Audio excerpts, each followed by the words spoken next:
اسلام کے حوالے سے اکثر و بیشتر لوگ جو ہے ایک غلط فہمی سی پیدا کر دیتے ہیں۔ انسانیت کے نام پہ انسانوں کو ایک سرمایہ دارانہ نظام کا ایک غلام اور ایک ذریعہ وسیلے کے طور پر استعمال کیا گیا، یا جن کا اپنا ایک نیٹ ورک ہو تو انہیں چاہیے کہ کم از کم اپنے ساتھ والی کالونی کو گود لے لیں۔ یعنی جو آپ کے ملازم ہیں نا، وہ آپ کے ماتحت ہیں، ان کے ساتھ کیا سلوک ہو رہا ہے؟ انجان بن رہے ہیں کہ یعنی مجھے یہ سوچنا ہی نہیں ہے، گویا کہ مجھے پتہ نہیں ہے کہ اچھا آپ کی 10,000 تنخواہ ہے۔ کہ مرد گھروں میں بیٹھے رہتے ہیں یا پھر وہ مختلف قسم کے مشاغل میں اپنا وقت صرف کر رہے ہوتے ہیں، ان کی خواتین لوگوں کے گھروں میں جا کے کام کرتی ہیں۔ ان کو تعلیم دے، جیسے دوسری کمیونٹیاں کر رہی ہے کہ آپ ان کو تعلیم یافتہ بنائیں، وہ آپ کے زندگی بھر آپ کے ممنون رہیں گے۔ بسم اللہ الرحمن الرحیم۔ بنوریا میڈیا کے پلیٹ فارم سے آپ پروگرام دیکھ رہے ہیں فکری مذاکرہ۔ میں ہوں آپ کا میزبان ڈاکٹر جہان یعقوب۔ آج ہم جس موضوع پہ بات کر رہے ہیں وہ انتہائی اہم ترین موضوع ہے، اور اس موضوع کا تعلق ہم میں سے ہر ایک کی ذات، ہر ایک کی شخصیت کے ساتھ ہے، کیونکہ اللہ تعالیٰ کا یہ نظام ہے کہ حالات بدلتے رہتے ہیں، اور بعض اوقات کامیابی کے نقشوں میں ناکامیاں اور ناکامی کے نقشوں میں کامیابیاں ظاہر کر کے اللہ تعالیٰ اپنی قدرت کو واضح طور پہ جو ہے وہ بتا رہے ہوتے ہیں کہ ایک سپریم پاور اور بھی ہے، اور تمہاری جتنی بھی محنتیں ہیں، اگر میرا حکم نہ ہو، میرا امر نہ ہو تو تمہاری محنت کبھی بھی تمہارے تم جس طرح کے نتائج چاہ رہے ہو وہ نہیں دے سکتی۔ تو میں جس موضوع پہ بات کر رہا ہوں وہ ہے خدمت خلق۔ خدمت خلق کا مطلب ہے انسانوں کی خدمت کرنا، اور ہر سوسائٹی کے اندر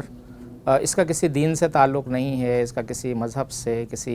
جو ہے وہ مخصوص طبقے سے تعلق نہیں ہے، بلکہ ہر سوسائٹی میں اس طرح کے لوگ ہوتے ہیں جو ہماری مدد کے محتاج ہوتے ہیں، ضرورت مند ہوتے ہیں، اور ان کو بنیادی انسانی ضروریات کی تکمیل کے لیے بھی ضرورت اس بات کی ہوتی ہے کہ کوئی ان کا ہاتھ پکڑے، ان کے ساتھ تعاون کرے۔ تو یہ ہر دور میں، ہر سوسائٹی میں، ہر زمانے میں خدمت خلق کا تصور رہا ہے۔ اسلام نے خدمت خلق کے تصور کو مزید جو ہے وہ وسعت دی ہے، اور اس تصور کو اور زیادہ مضبوط کیا ہے، اور اس تصور میں ایک ایسی روح پھونکی ہے کہ جس کے بعد اب خدمت خلق صرف لوگوں کے ساتھ تعاون کا ایک جذبہ یا اظہار نہیں ہے، بلکہ اس کے ساتھ عبادت کا جو کانسیپٹ شامل ہو گیا ہے، اس کے بعد اب یہ اللہ رب العزت کا حکم بن گیا ہے، جس کی وجہ سے انسان لوگوں کی خدمت کرتے کرتے کشاں کشاں وہ جنت کے راستے پر گامزن ہو جاتا ہے، اور اللہ تعالیٰ اسے دنیا میں بھی حیات طیبہ عطا فرماتے ہیں، مرنے کے بعد بھی اس کو کامیابیاں عطا فرماتے ہیں۔ خدمت خلق کے حوالے سے حدیث میں نبی کریم صلی اللہ علیہ وسلم نے واضح طور پہ یہ بات بتلائی ہے کہ ہمیں دوسروں کا خیال رکھنا چاہیے، اس لیے کہ مخلوق اللہ تعالیٰ کا کنبہ ہوتی ہے۔ خدمت خلق جو لوگ بھی کر رہے ہیں یقیناً وہ قابل مبارکباد ہیں، اور ظاہر ہے ایک آدمی اپنی ذات سے نہیں کر رہا ہوتا بلکہ وہ بانٹ رہا ہوتا ہے، اور دوسرے لوگ اس کو دے رہے ہوتے ہیں۔ دینے والوں کا جذبہ بھی مبارک ہے، بانٹنے والوں کا جذبہ بھی مبارک ہے، اور اس میں جس قدر جو شخص انفرادی طور پہ، اجتماعی طور پہ جتنا کر سکے، یقیناً وہ اپنے لیے کر رہا ہے، اپنی آخرت کے لیے کر رہا ہے۔ تو خدمت خلق کا اسلام میں کیا تصور ہے، اور اس حوالے سے ہم کتنی کوتاہیوں کا، کتنی غفلتوں کا، کتنی خامیوں کا شکار ہو چکے ہیں، اور اسلام ہم سے کس طرح کی خدمت خلق چاہتا ہے، اس حوالے سے آج معزز مہمانوں سے بات ہوگی۔ السلام علیکم ورحمۃ اللہ۔ مفتی سید فصیح اللہ شاہ صاحب اور حضرت شیخ عظیمی صاحب موجود ہیں، اور میں دونوں حضرات کو خوش آمدید کہتا ہوں شو میں، اور میں ابتدا کرتا ہوں مفتی سید فصیح اللہ شاہ صاحب سے کہ خدمت خلق میں بھی وہ چیز آ گئی ہے، ایک کانسیپٹ جو اسلام کے حوالے سے اکثر و بیشتر لوگ جو ہے ایک غلط فہمی سی پیدا کر دیتے ہیں، اور وہ کہتے ہیں جی انسانیت سب سے بڑا مذہب ہے۔ تو یہ سوشل ورک اور پھر اس کے ساتھ ہیومینٹی، ان کا آپس میں ایسا کیا تعلق ہے جس کی وجہ سے یہ کہا جاتا ہے کہ جی انسانیت سب سے بڑا مذہب؟ بسم اللہ الرحمن الرحیم۔ جس طرح آپ نے انٹرو میں بہت وضاحت سے یہ بات کی کہ خدمت خلق انسانیت کے ساتھ اچھائی کرنا، کام آنا، ہمدردی، لیکن کون سے جذبے کی بنیاد پر ہو، تو اس میں ہمیں دیکھنا ہے کہ آج جو انسانیت کا یا خدمت خلق کا یا انسانی ہمدردی کے جو نعرے لگ رہے ہیں اس کی بنیاد کیا ہے؟ تو اس کی بنیاد وہ ہمیں مغرب سے جو ملا وہ یہ کہ ان کے نظر میں ہر چیز کا محور انسان ہے، یعنی کائنات کا جو اصل محور اور اصل بنیاد اور اصل جو ایک یعنی چکی کا کھیل کہتے ہیں یا کھیلا کہتے ہیں تو وہ انسان ہی ہے۔ میرے خیال میں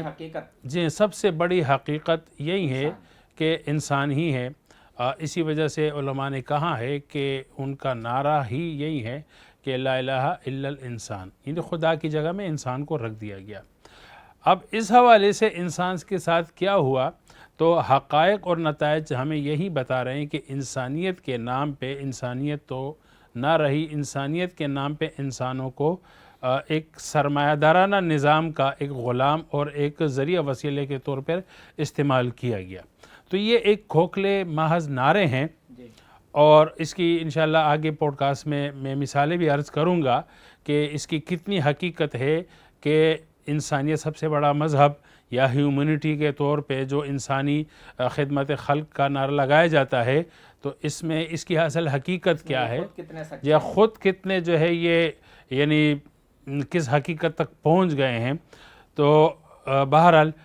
اسلام میں یہ کہ انسانیت کا جو اصل رشتہ ہے اور ایک چیز جو ایک نقطہ جو تمام انسانیت کو جمع کرتا ہے وہ ہے خدا کی ذات،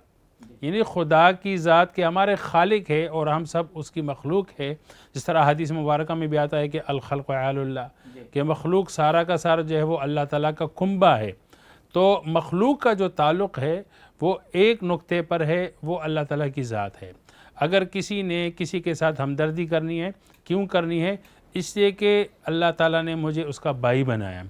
اس لیے کہ اللہ راضی ہو جائے۔ اگر اللہ تعالیٰ کی مخلوق میں جانور ہے تو جانوروں کے ساتھ اچائی ہو، ان پر ظلم نہ ہو اور ان کی طاقت قوت اور استعداد سے زیادہ کام نہ لیا جائے، اور جس جانور کو جس چیز کے لیے پیدا کیا اسی کے لیے استعمال کیا جائے۔ کیوں؟ اس لیے کہ وہ اللہ کی مخلوق ہے اور میں نے ان سب کا حساب جو ہے وہ قیامت کے دن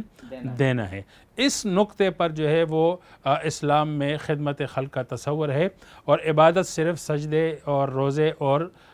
طواف کا نام نہیں ہے، بلکہ خدمت خلق بھی اسی معنی میں اللہ کی ہی عبادت ہے، کیونکہ اس کی وجہ اللہ تعالیٰ کا حکم اور اللہ تعالیٰ کی ذات ہے۔ جی شیخ عظیمی صاحب، مفتی صاحب نے جیسے فرمایا کہ خدمت خلق بھی عبادت ہے، آج کل بعض لوگ یہ مغالطہ دے رہے ہیں کہ خدمت خلق ہی عبادت ہے، نماز، روزہ، زکوٰۃ، باقی جتنی بھی چیزیں ہیں 24 گھنٹے مسجد میں پڑے رہو، سجدے میں پڑے رہو، کچھ بھی نہیں ہے جب تک تم خدمت خلق نہ کرو، اور خدمت خلق جب کر لو پھر ہر چیز سے چھٹی ہے، پھر بھلے کچھ بھی نہیں کرو جنت تمہاری پکی ہو گئی۔ اس تصور پہ ذرا روشنی ڈالیں۔ بسم اللہ الرحمن الرحیم۔ میں سمجھتا ہوں اس حوالے سے ہم دو انتہاؤں پر ہیں۔ ایک انتہا تو یہ ہے کہ ایک پیغام اور ایک سوچ معاشرے کو دی جا رہی ہے، اور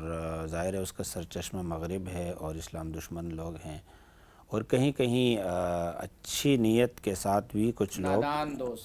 نہیں، میں یہ عرض کروں گا کہ اچھی نیت کے ساتھ بھی کچھ لوگ یہ کام کر رہے ہیں، یعنی اچھائی کا پہلو بھی ہے اس میں۔ یہ بات پھیلائی جا رہی ہے کہ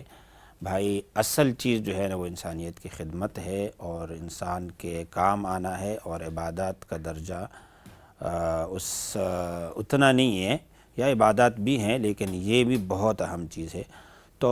اس انتہا میں پھر یہ کہا جاتا ہے کہ دیکھیں جی آپ کی نمازوں سے کیا ہوتا ہے، اور آپ کی دعاؤں سے، اور عبادات کا مذاق اڑانا اور عجیب و غریب اس کے بارے میں تبصرے کرنا، اور یہ تاثر دینا کہ جی اصل یہ نہیں ہے، یہ تو غلط ہے، دینی اعتبار سے بالکل غلط ہے۔ اس لیے کہ قرآن کریم کی ایک آیت ہے اجعلتم سقایۃ الحاج وعمارۃ المسجد الحرام کمن آمن باللہ والیوم الآخر وجاہد فی سبیل اللہ لا یستوون عند اللہ،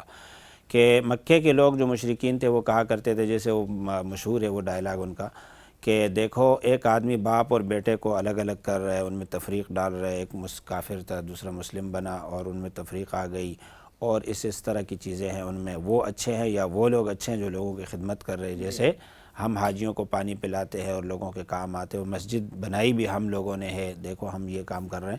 تو اللہ نے ان کا جواب یہ دیا کہ کیا یہ اور ایمان برابر ہو سکتے ہیں؟ نہیں، ایمان اصل ہے، جہاد فی سبیل اللہ اصل ہے، اور یہ خدمت خلق چاہے وہ بیت اللہ کی تعمیر کیوں نہ ہو، حاجی جیسے مقدس طبقے کو پانی پلانا ان کی خدمت کیوں نہ ہو، وہ تو غلط انتہا ہے۔ دوسری انتہا یہ ہے جس میں سمجھتا ہوں ہمارے مذہبی لوگ بری طرح مبتلا ہیں کہ وہ اس کو بالکل بھی اہمیت نہیں دیتے، یعنی ان کی ساری باتوں، ساری سرگرمیوں کا محور کیا ہے کہ جی عبادت اور حلیہ اس طرح بنانا اور تقوی کی باتیں کرنا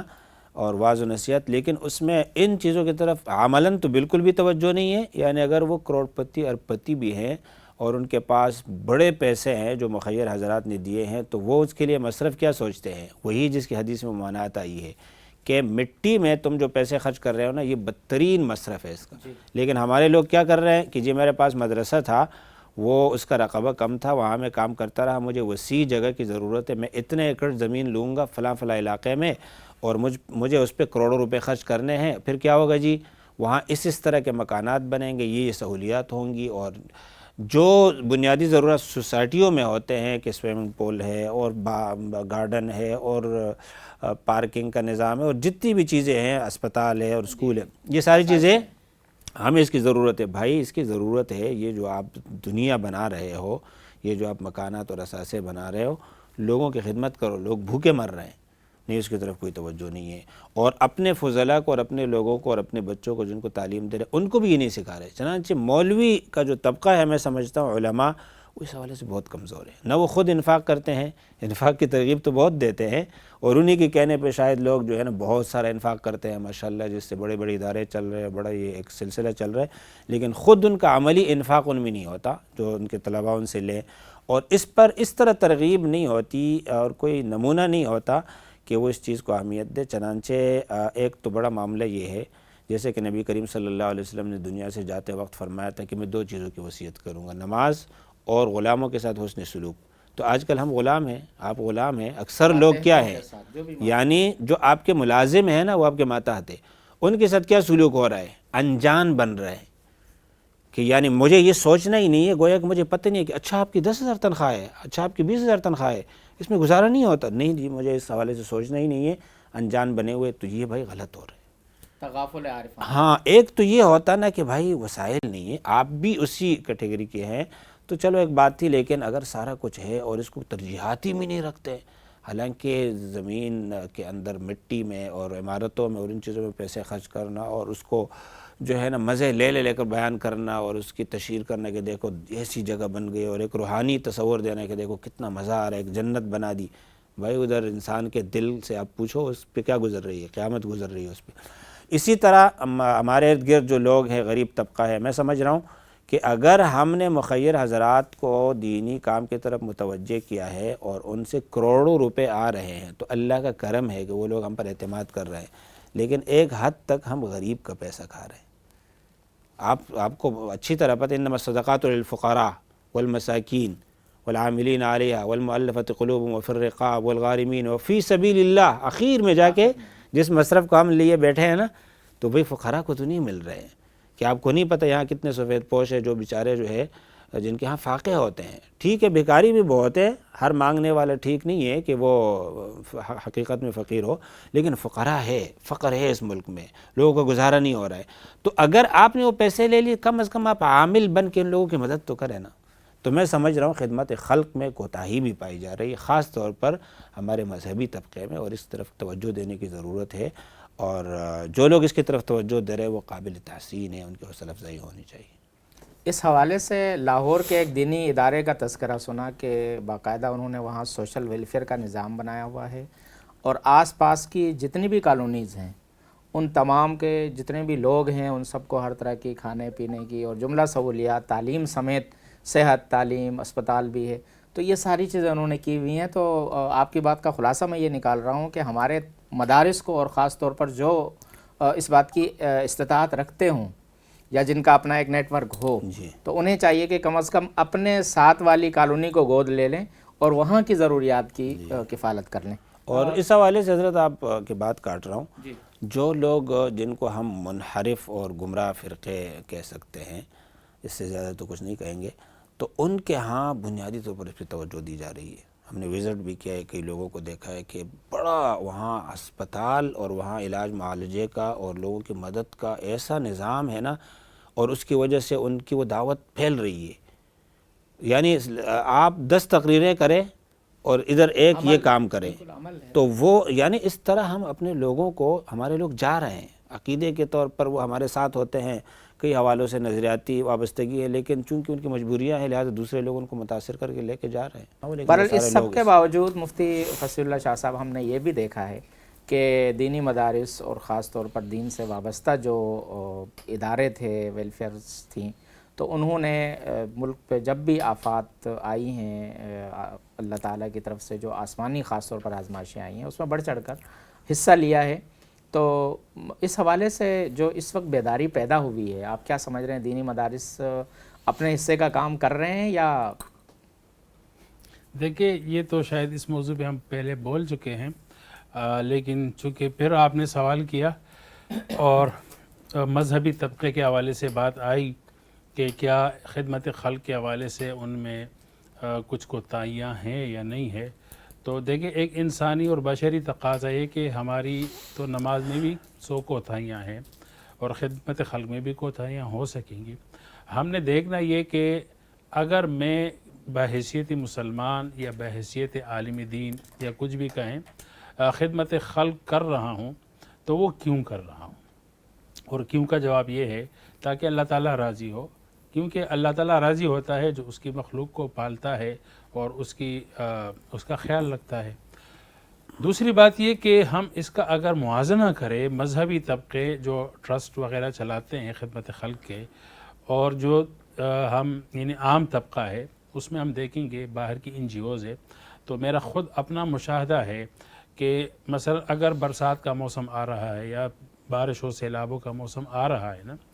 تو مذہبی طبقے کو اس حوالے سے خدمت خلق کے لیے دل میں یہ بھی ان کی ہمدردی ہوتی ہے. اللہ تعالیٰ سے دعا کرتے ہیں کہ یا اللہ اس دفعہ ایسی بارش نہ ہو جو آپ کی مخلوق کے لیے زحمت بنے. جس طرح کے سیلاب عمومی طور پہ آیا کہ علاقے جو ہے وہ ڈوب گئے، تو اس کے لیے یعنی آنے سے پہلے ہمدردی جو ہے وہ مذہبی طبقے کے دلوں میں ہم نے دیکھی، دعاؤں میں ہم نے دیکھی ہے. جبکہ دوسری طرف ہم نے NGOز کے کارکنوں کو دیکھا جو صرف اور صرف انسانیت کی بنیاد پہ نعرے لگا رہے ہیں خدمت خلق کے. وہ چاہتے یہی ہیں کہ سیلاب اس دفعہ زیادہ ہوگا تو باہر سے فنڈ جو ہے نا زیادہ آئے گا، اور زیادہ آئے گا ٹھیک ہے، وہ بانٹتے بھی ہے، لیکن اس میں ان کا باقاعدہ طور پر کمیشن ہوتا ہے. وہ یعنی اگر پراپر طریقے سے وہ ان کے ملازم ہیں تو ماہانہ تنخواہ بھی ملتی ہے، لیکن پھر ہنگامی صورتحال میں ان کو ٹھیک ٹاک جو ہے نا وہ پھر کمیشن بھی ملتا ہے، اور جو چیزیں آتی ہے تو اس میں بھی اچھی خاصی کرپشن ہوتی ہے. دکانداروں پر پھر وہ آٹا بیچ دیتے ہیں، اناج وغیرہ بیچ دیتے ہیں، بسترے بیچ دیتے ہیں، بنیانے بیچ دیتے ہیں، کچھ جو ہے وہ تقسیم کر لیتے ہیں، لیکن اچھا خاصا حصہ وہ کرپشن اور کمیشن کے نام پہ وہ لے لیتے ہیں. تو اس حوالے سے ہمیں دیکھیں کہ ایک شخص کی دینی تربیت ہے اور وہ خدا پرستی کی بنیاد پر خدمت خلق کا یعنی ایک وہ فریضہ انجام دے رہا ہے، تو آفت آنے سے پہلے بھی اس کو انسانیت کی فکر ہے کہ اللہ کی مخلوق زحمت میں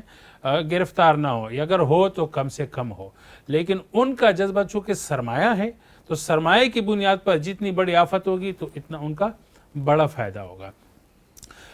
دینی طبقے کے حوالے سے دیکھیں، اگر کوئی شخص خدمت خلق کے حوالے سے زیادہ ایکٹیو ہے اور اس کی اپنی پرسنل زندگی بھی خوشحال ہے، تو پہلے تو ہمیں دیکھنا چاہیے کہ آیا وہ کرپٹ ہے یا نہیں ہے. صرف ظاہری حالت سے ہمیں یہ انگلی اٹھانا کہ یہ پہلے ایسا نہیں تھا اور جب سے ٹرسٹ کھولا ہوا ہے تو اب جو ہے نا ماشاءاللہ سے بڑی بڑی گاڑیوں میں ہے اور مہنگے کپڑے ہیں اور بیرون کے سفر ہیں، آسائشوں میں ہے، تو اس پہ انگلی اٹھانا تو خواہ یعنی کسی کی نیت پہ ہے. اس میں ہم دیکھیں یعنی اگر میں خدمت خلق میں آنا چاہوں تو مجھے اسلامی تعلیم یہ ہے کہ حضور علیہ السلام نے ایک دفعہ اسراف سے منع فرمایا کہ وضو میں اسراف نہ کیا جائے. تو صحابہ کرام نے عرض کیا کہ اگر ہم کسی نہر پر ہو، یعنی بہتے ہوئے پانی میں ہو، پانی تو وافر مقدار میں ہے، تو آپ نے فرمایا کہ پھر بھی اسراف سے بچے. اس میں ہمیں تعلیم ہے کہ وسائل چاہے جتنے بھی ہو تو اس کا استعمال بقدر ضرورت ہو. تو اب یہ یعنی جگہ جگہ آپ دیکھیں گے قرآن میں، حدیث میں، نبی علیہ صلاۃ والسلام کی سیرت میں، پھر صحابہ کی زندگی میں وہاں پر جو ایثار اور ہمدردی ہے. تو ایک دینی طبقے کے حوالے سے یہ تربیت تو آلریڈی ہوتی ہے، مدارس میں بھی ہوتی ہے. تو لہذا ہم ان کے خلوص اور نیک نیتی پر تو صرف ان کے ظاہری خوشحالی سے، آسائش سے انگلی نہیں اٹھا سکتے. جبکہ دوسری طرف دیکھیں کہ وہ یعنی جو سرمایہ دارانہ نظام کے جو خدمت خلق کے کارکن ہیں، وہ آپ کو پٹے پرانے کپڑے پہن کر بھی اور آدھے پانی میں ڈوب کر بھی آ جائیں گے. وجہ اس کی ہے کہ ان کو اس کا کچھ مل رہا ہے اور ہمیں تو صرف ثواب مل رہا ہے. تو بہرحال ان دو تین چیزوں کو ہمیں مد نظر رکھنا چاہیے، اور اس میں ہمیں فرق کرنا چاہیے کہ خدا پرستی کی بنیاد پر جو خدمت خلق ہے وہ اصل خدمت خلق ہے، اور انسانیت پرستی کی بنیاد پر جو خدمت خلق ہے وہ اصل میں انسانیت دشمنی ہے. جی، بعض لوگ یہ بھی کہتے ہیں کہ بہت سارے رفاہی اداروں نے ایک دوسرے کے دیکھا دیکھی کہیں پر مفت روٹی اسکیم شروع کر دی، کہیں پر جو ہے مہینے کے وظائف دینے شروع کر دیے، جس کی وجہ سے لوگوں کا مزاج بگڑ گیا. اور خاص طور پر ہم نے اندرون سندھ میں یہ چیز بہت زیادہ دیکھی ہے کہ مرد گھروں میں بیٹھے رہتے ہیں یا پھر وہ مختلف قسم کے مشاغل میں اپنا وقت صرف کر رہے ہوتے ہیں. ان کی خواتین لوگوں کے گھروں میں جا کے کام کرتی ہیں، یا پھر پورے مہینے ان کو انتظار رہتا ہے کہ اب وہ BSP کا جو پیسہ ہے وہ ہمارے اکاؤنٹ میں آئے گا اور ہم اس سے اپنا مہینہ گزار لیں گے. تو اس طرح جو ہو رہا ہے اس کی وجہ سے پھر مانگنے کا ریشو بھی بڑھتا جا رہا ہے. اس میں اسلام کی راہ اعتدال کیا ہے؟ بہترین سوال ہے آپ کا، اور اس حوالے سے تو وہ یہ حدیث ہے ہمارے سامنے کہ نبی کریم صلی اللہ علیہ وسلم نے فرمایا، ایک آدمی مانگنے آیا تو آپ علیہ السلام نے فرمایا کہ آپ کے پاس کچھ گھر میں ہے وہ لے آؤ. وہ فروخت کر دیا اور اس کو 2 روپے دیے. 2 روپے آئے، پھر اس سے کلہاڑی خریدی، رسی خریدی، کہا کہ جا کے لکڑیاں جمع کر کے بیچا کرو، روز تمہیں فائدہ ہوگا. اور یہ جو بھیک تم مانگ رہے ہو تو اس میں تو ایک طرح سے اپنی عزت بیچ رہے ہو، اور مل بھی سکتا ہے، نہیں بھی مل سکتا ہے. تو ظاہر ہے وہاں تو حوصلہ شکنی ہوئی بری طرح. لوگوں کو بھکاری نہیں بنانا چاہیے، یہاں تو ہماری پوری قوم کو بھکاری بنا دیا. اس لیے کہ اب تو لوگ اپنا حق سمجھتے ہیں. جی وسائل پر ایک مہینے کے لیے کسی نے اہل خیر کے تعاون سے کوئی منصوبہ شروع کر دیا اور 1 مہینے کا فنڈ تھا، 1 مہینے تک وہ کام چلتا رہا. اگلے مہینے لوگ آپ کے دروازے پہ وہ اپنا حق سمجھ کے آ رہے اصل میں اس میں ایک بڑا مسئلہ یہ ہے نا کہ استعمار کا جو طریقہ واردات ہے اور تنصیر کا جو مشن ہے کہ لوگوں کو نصرانی بنانا، خاص طور پر یہودیت میں تو یہ نہیں ہے، دوسری قوموں میں اور دوسرے مذاہب میں بھی نہیں، عیسائیت میں خاص طور پر ہے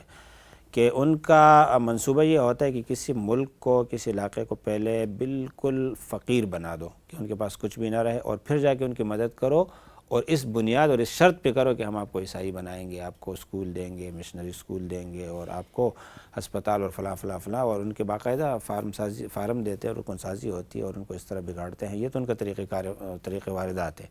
اور اس طرح اس ملک کو، اسلامی ملک کو بھی اس طرح اس منصوبے کے تحت IMF اور دوسرے ادارے وہ فقیر بنا رہے کہ ہماری شرطوں پہ اسلام سے جو ہے سبکدوش ہوتے رہیں اور ایک ایک چیز کو چھوڑتے رہیں اور ہم ان سے چھڑواتے رہیں. وہ تو ایک منصوبہ ہے اور اس میں پوری قوم کو بھکاری بھی بنایا جا رہا ہے. یہ بہت غلط ہو رہا ہے. لیکن میں یہ سمجھ رہا ہوں کہ ہمارے ہاں جو دینی طبقہ ہے نا اس کے لیے ناگزیر ہو گیا ہے کہ وہ خدمت خلق ضرور کرے.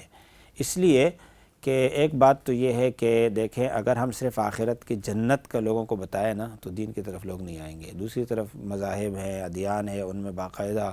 جو ہے علاج بالمثل، جس طرح دوسرے لوگ کر رہے ہیں ہمیں جی وہ بھی ہے، اور اسلام میں اس کی تعلیم بھی ہے نا، ربنا آتنا فی الدنیا حسنہ وفی الآخرۃ حسنہ. اگر دنیا کا حسنہ آپ لوگوں کے سامنے نہیں رکھ رہے کہ دنیا میں مجھے کیا ملے گا، خوشحالی اور ترقی اور کامیابی اور کامرانی، اور مجھے جو ہے عزت کے ساتھ زندگی گزارنا ہوگا، یا صرف جنت ہے، تو دعوت نہیں پھیلے گی.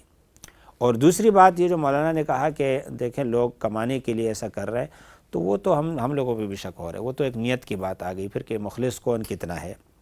لیکن بذات خود خدمت خلق ایک ایسی چیز ہے نا کہ اگر وہ کسی غیر مسلم میں بھی ہو تو وہ بھی مستحسن ہے. نبی کریم صلی اللہ علیہ وسلم پر جب ابھی وحی نہیں آئی تھی اور آپ صلی اللہ علیہ وسلم گھبرانے لگے تو ان کی اہلیہ نے، حضرت خدیجہ رضی اللہ عنہ نے کیا فرمایا، انک لتصل الرحم وتقری الضیف وتعین علی نوائب الحق وتکسب المعدوم. جتنی چیزیں ہیں 4-5 وہ سب خدمت خلق سے ہے کہ اگر آپ یہ کام کر رہے ہیں نا، تو حضرت خدیجہ کوئی معمولی خاتون تو نہیں تھی نا، وہ تو اللہ تعالیٰ نے ان کی ایک خاص پرورش کی تھی، خاص انتخاب اور چناؤ اور نبی علیہ السلام کے رشتے کے لیے، تو اور یہ شاید القاء اللہ تعالیٰ نے فرمایا تھا، الہامی کلمات تھے جو ان کے سامنے رکھے جا رہے کہ ایسے لوگوں کو اللہ ضائع نہیں کرتے۔ تو یہ تو گویا کہ بقا کا اور کسی کے کام کے دوام کا ایک سبب ہے بنیادی طور پر کہ وہ خدمت خلق کا جذبہ رکھتا ہے۔ اگر ہم اس طرف نہیں آئیں گے اور اس سے تغافل برتیں گے تو ہماری دعوت میں بھی اثر نہیں ہوگا، اور دوسرے لوگ ہمارے لوگوں کو، خاص طور پر غریب علاقوں کو بہت زیادہ متاثر کرتے رہیں گے، اور نظریاتی طور پر بھی ہمیں لوگ چھوڑیں گے۔ ترغیب پر اتنا جو ہے کام نہیں ہو سکے گا جتنا ترغیب اور خاص طور پر دنیاوی حوالے سے جو ہے نا لوگوں کو کچھ دینا، اور کچھ دیکھیں آپ بیکاری نہ بنائیں، آپ روزگار دیں لوگوں کو، یہ ایک بہترین طریقہ ہے۔ آپ ان کو تعلیم دیں، جیسے دوسری کمیونٹیاں کر رہی ہے کہ آپ ان کو تعلیم یافتہ بنائیں، وہ آپ کے زندگی بھر آپ کے ممنون رہیں گے اور کام بھی کریں گے، اور ان کی دنیا اور آخرت دونوں بنیں گے۔ جی بالکل،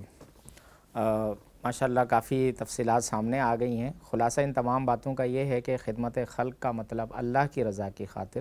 اللہ کی مخلوق کے ساتھ جو اللہ تعالیٰ کا کنبہ ہے حسن سلوک سے پیش آنا، اور اس میں وہ تمام چیزیں آ جاتی ہیں جن کی وقت میں زمانے کو، لوگوں کو ضرورت ہے۔ ہم میں سے ہر ایک اپنے طور پہ، اجتماعی انفرادی طور پہ جس طرح بھی ہو سکتا ہے وہ خدمت خلق کے لیے اپنے آپ کو پیش کرے۔ اپنے پڑوس میں لوگوں کی جو حالت ہے، آپ کے محلے میں، آپ کے علاقے میں، اور آپ کے آس پاس میں، آپ کے سراؤنڈنگ میں لوگ کس طرح سے رہ رہے ہیں، ان کے کیا حالات چل رہے ہیں، ان تمام چیزوں کو ہمیں جو ہے وہ سامنے رکھنا چاہیے، اپنے طور پر ان کا تعاون کرنا چاہیے، اور جو لوگ تعاون کر رہے ہیں ان کا دست و بازو بننا چاہیے، اس لیے کہ ہم سب مل کر جب کوشش کریں گے کہ ہمارے معاشرے سے غربت ختم ہو، محتاجی ختم ہو، اور لوگوں کا جو لائف اسٹائل ہے کم از کم اس حد تک ضرور ہو کہ لوگ دو وقت کا کھانا باعزت طریقے سے کھا سکیں، اپنے بچوں کو تعلیم دے سکیں۔ یہ وہ ذمہ داریاں تھیں کہ جو ہماری حکومتوں کے ذمہ یہ سارے فرائض لاگو ہوتے تھے، لیکن اگر ہماری حکومتیں اس حوالے سے نہیں کر رہی ہیں اپنا فرض ادا، تو کم از کم ہمیں اپنے طور پر اس فرض کو ادا کرنے کی کوشش کرنی چاہیے۔ اجازت دیجیے، السلام علیکم ورحمۃ اللہ۔